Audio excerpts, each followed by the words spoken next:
Since the beginning of the war, Putin's rhetoric has been centered on the idea that Russia is reclaiming its so-called historical land. He portrays himself as having a historic mission to restore the former greatness of Russia and expand its borders. This narrative, however, is not new. It was previously used when Russia engaged in hybrid wars, claiming to protect Russian-speaking populations, or when it annexed Crimea under the pretense of bringing it back to its home harbor.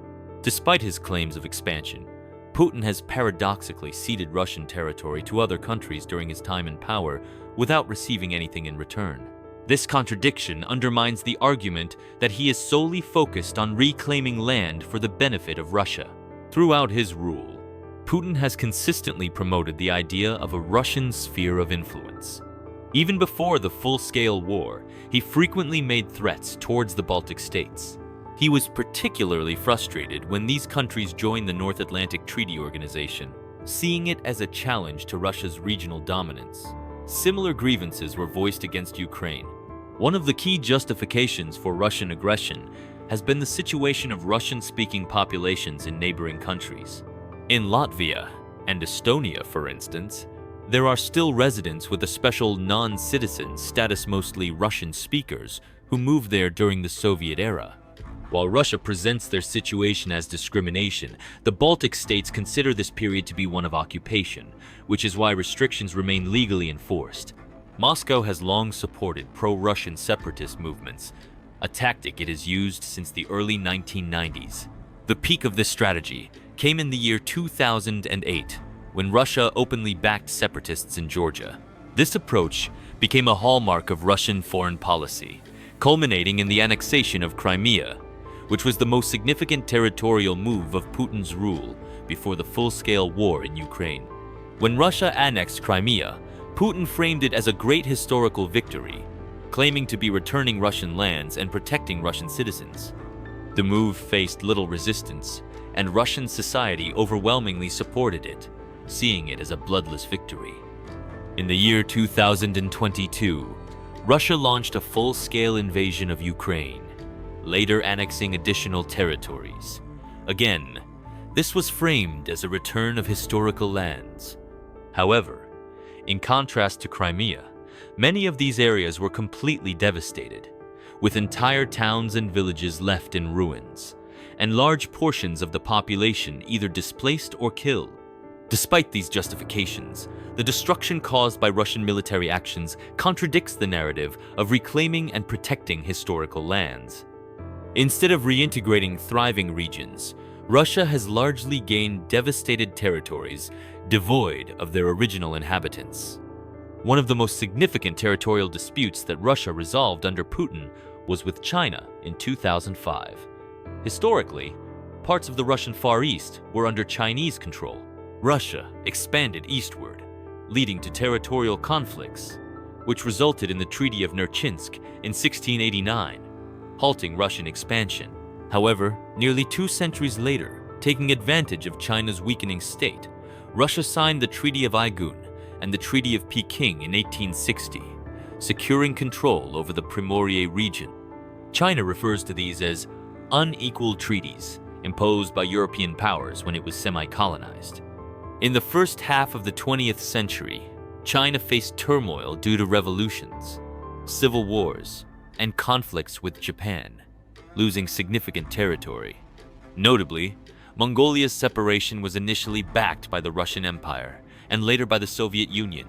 After the rise of communist regimes in both countries, initial Sino-Soviet relations were friendly but deteriorated under Khrushchev.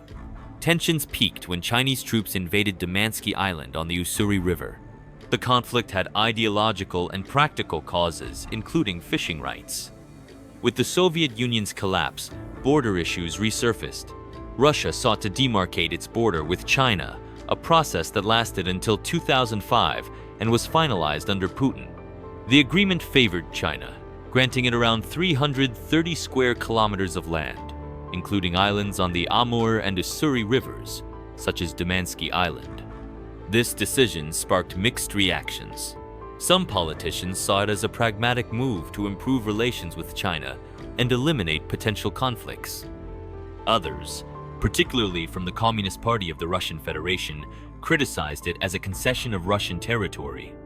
In 2010, Russia resolved a long-standing border dispute with Norway.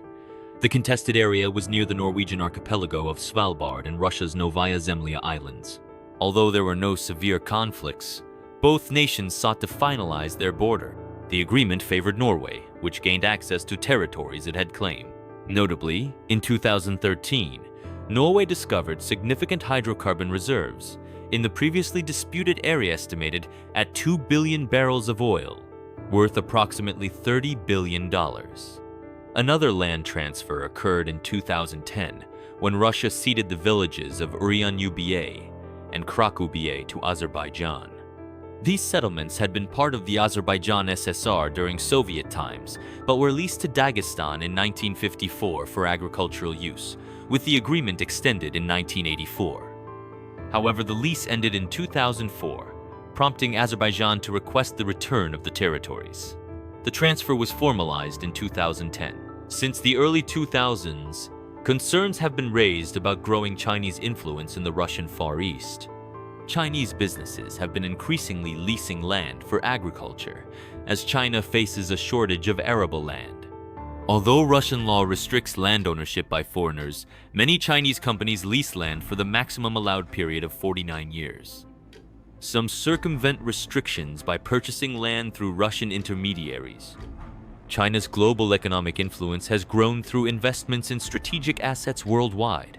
This trend poses potential sovereignty risks for many nations, including Russia. The Russian constitution states that its territory is indivisible, yet land can be transferred via referendums or international agreements ratified by parliament. The land transfers mentioned above occurred through diplomatic agreements without public referendums. Russian authorities justified these moves by claiming that the disputed lands lacked official demarcation, meaning they were not legally considered part of Russia's core territory. Interestingly, the annexation of Crimea and parts of Ukraine followed a similar procedure, first declaring independence, then joining Russia via international agreements. This was a way to frame the process as legitimate. Summarize. Under Putin, Russia ceded various territories to China, Norway, and Azerbaijan to settle border disputes. At the same time, China's economic influence in the Russian Far East continues to grow, raising concerns about potential sovereignty risks.